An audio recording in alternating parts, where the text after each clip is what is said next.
ஓம் ஸ்ரீ குருப்யோ நமக. அஞ்சு குடிக்கோர் சந்ததியாய் ஆழ்வார்கள் தன் செயலை விஞ்சி நிற்கும் தன்மையலாய் பிஞ்சாய் பழுத்தாளை ஆண்டாளை பக்தியுடன் நாளும் வழுத்தாய் மனமே மகிழ்ந்து. மார்கழி 1ஆம் நாள் ஆண்டாள் குறித்து நாம இப்போ அவங்க எழுதின திருப்பாவிலிருந்து முதல் பாடலோட விளக்கத்தை பார்க்க போறோம்.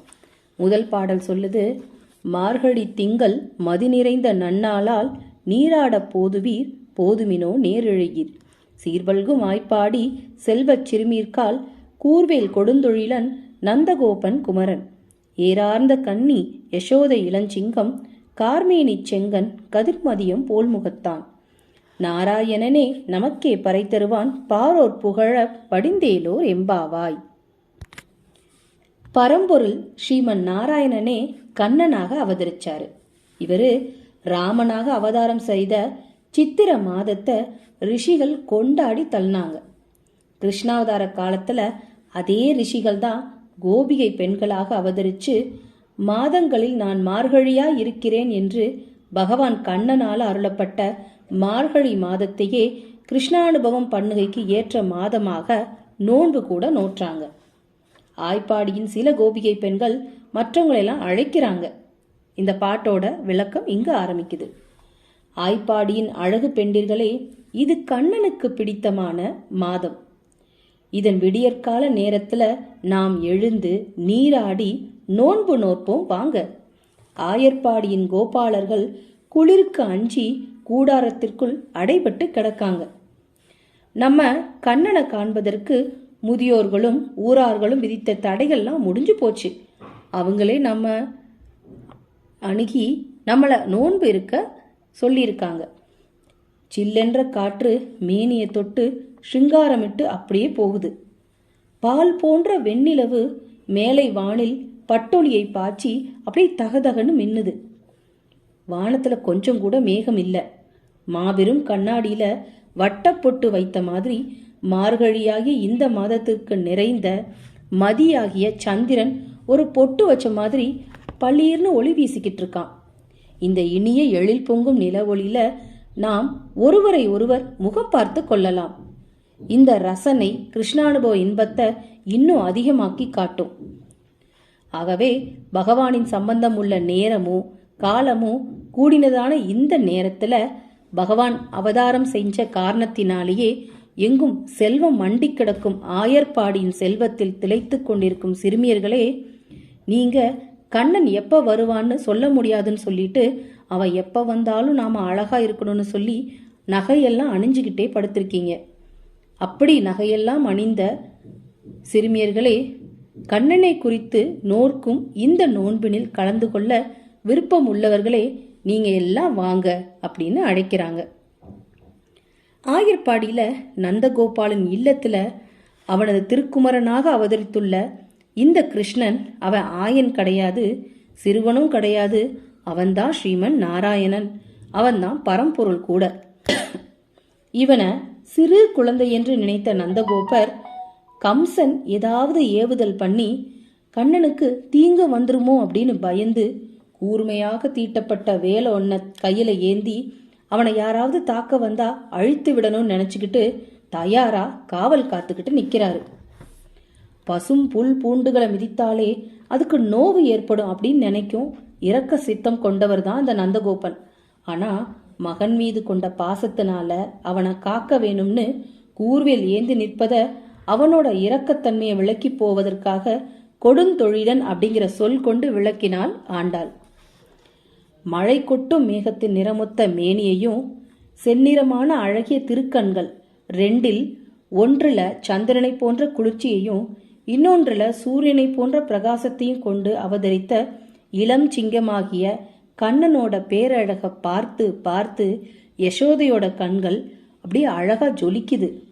இப்படி ஏரார்ந்த கண்ணி யசோதையோட இளம் சிங்கமாக கார்மேனி செங்கனோட சந்திரனும் சூரியனும் சேர்ந்தார் போல ஒளி வீசும் திருமுகத்தை உடையவன் நாராயணன் மட்டும்தான். அதனால நந்தகோபன் குமாரனாக வந்துள்ளதவன் பரம்பொருளான நாராயணனே அப்படிங்கிற தத்துவத்தை அவதார ரகசியத்தை இங்க ஆண்டாள் வெளிப்படுத்துறாங்க. நாராயணனே பரம்பொருள், அவனே சகல தெய்வங்களையும் படைச்சவன். சகல தெய்வங்களையும் படைக்கும் சக்தி பெற்ற அவனையே தெய்வமாக உபாசிக்கும் நமக்கே அவன் அருள் புரிவான். அவனை குறித்து நோக்கும் இந்நோன்பிற்கு அவனே அருள் புரிந்து நம்மளோட விருப்பத்தை நிறைவேற்றி வைப்பான். அதனால ஆய்ப்பாடியின் செல்வ சிறுமியர்களே, எல்லாரும் வாங்க, இந்த பாருலகில் உள்ளோர் அனைவரும் புகழும்படியாக அவனை குறித்து நாம நோன்பு நோற்போம் அப்படின்னு அழைக்கிறாங்க. இந்த பாசுரத்தோட உட்பொருள் என்ன சொல்லப்படுது அப்படின்னா, திருமாலோட 5 நிலைகளான பரம், வியூகம், விபவம், அந்தர்யாமித்துவம், அர்ச்சை என்னும் இந்த 5ல பரம்பொருள் தத்துவம் இந்த முதற் பாட்டிலே விளக்கப்பட்டுருச்சு. அதாவது கிருஷ்ணனான அவதாரம் செஞ்ச அந்த கண்ணனே பரமாத்மா, அவன்தான் நாராயணன் அப்படின்னு சுட்டி காட்டப்பட்டது. அவனே சகல தெய்வங்களுக்கும் நாயகன் என்பதும், அவனே காரணன் என்பதும், அவனே மோட்சம் தரத்தக்க வல்லவன் என்பதும் நாராயணனே என்கிற ஏகார சப்தத்தால விளக்கப்பட்டுச்சு. பகவான் சம்பந்தம் உள்ள இடம் எப்பவுமே செல்வ செழிப்பாதான் இருக்கும். அவை அனைத்தும் அவனுக்கே சொந்தம்னு அடியார்களின் ஈட்டம் அங்கு நிறைந்திருக்கும்னு இங்கு உணர்த்தப்படுது. அது மட்டும் இல்ல, எல்லாரும் வாங்கன்னு ஆண்டாள் அழைப்பது ஜீவாத்மாக்களெல்லாம் தட்டி எழுப்பி பரம்பொருள் கிட்ட கூட்டிட்டு போறதுக்கான வழி, அதாவது ஆற்றுப்படுத்துவதுன்னு சொல்லுவாங்க, அதை விவரிக்கிறது. இதே பாசுரத்துல கதிர்மதியம் போல் முகத்தான் அப்படிங்கிற அந்த வரி ஸ்ரீமத் ராமானுஜரை குறிக்குது அப்படின்னு ஒரு பொருள்பட ஆண்டாள் எழுதியிருக்காங்கன்னு சொல்லுவாங்க. அது எப்படின்னா, இந்த பாடல்ல நாராயணனே நமக்கே பறை தருவான் அப்படின்னு நாராயணனோட பரத்துவத்தை ஆண்டாள் விவரிச்சாங்க. ஆண்டாளுக்கு ரொம்ப காலத்துக்கு அப்புறம் வந்த ராமானுஜர் கலியுகத்துல கூட நாராயணனோட பரத்துவத்தை சொல்லி மோட்சம் தரத்தக்க தெய்வம் நாராயணன் தான் அப்படின்னு நிரூபணமும் செஞ்சாரு. திருப்பார்கடல்ல திருமால் சயனம் கொள்ள படுக்கையாக தன்னை விரித்து கொண்டது ஆதிசேஷன். அந்த ஆதிசேஷன் சென்றால் குடையாகவும் இருந்தால் சிங்காசனமாகவும் எப்போதும் தொண்டொன்றை தொழிலென கொண்டு அவதாரங்கள் தோறும் தொடர்பவர். அந்த ஆதிசேஷன் தான் கலியுகத்துல ராமானுஜராக வந்து அவதரிச்சு திருமாலுக்கே தொண்டு பூண்டு திருமால் நெறிப்பரப்பி திருநாடு புக வழிகாட்டுறாரு. இவரு ஸ்ரீ வைணவத்தை நிலைநாட்டி சூரியனை போல பிரகாசிச்சாரு. பகவத் விஷயம் எனப்படும் திருவாய்மொழிக்கு உரை சொல்லும் போது சந்திரனை போல குளிர்ந்திருப்பாராம். இந்த மாதிரி நாராயண பரத்துவத்தை பிற்காலத்தை விவரிக்க போகும் ராமானுஜரின் சேவைய மனசுல வச்சுதான், அவரை உணர்த்தும் முகத்துலதான் தனக்கு அண்ணனாக கொண்ட ராமானுஜரிடம் தமக்குள்ள ஆச்சாரிய பக்தியை வெளிக்காட்டும் அந்த முகத்தோட கதிர்மதியம் போல் முகத்தான் அப்படிங்கிற அந்த வரிய ராமானுஜரை உள்நோக்கில் கொண்டு மங்களாசித்தாள் அப்படின்னு சொல்லப்படுது. இப்படி ஆண்டாள் எழுதின ஒவ்வொரு வரியும் ஒவ்வொரு விதமா அழகா அர்த்தம் பண்ணலாம். இன்னைக்கு இந்த பாசுரத்தை நாம முடிச்சுக்கலாம். ஸ்ரீ ராமானுஜ திருவடிகளே சரணம். ஸ்ரீ ஆண்டாள் திருவடிகளே சரணம்.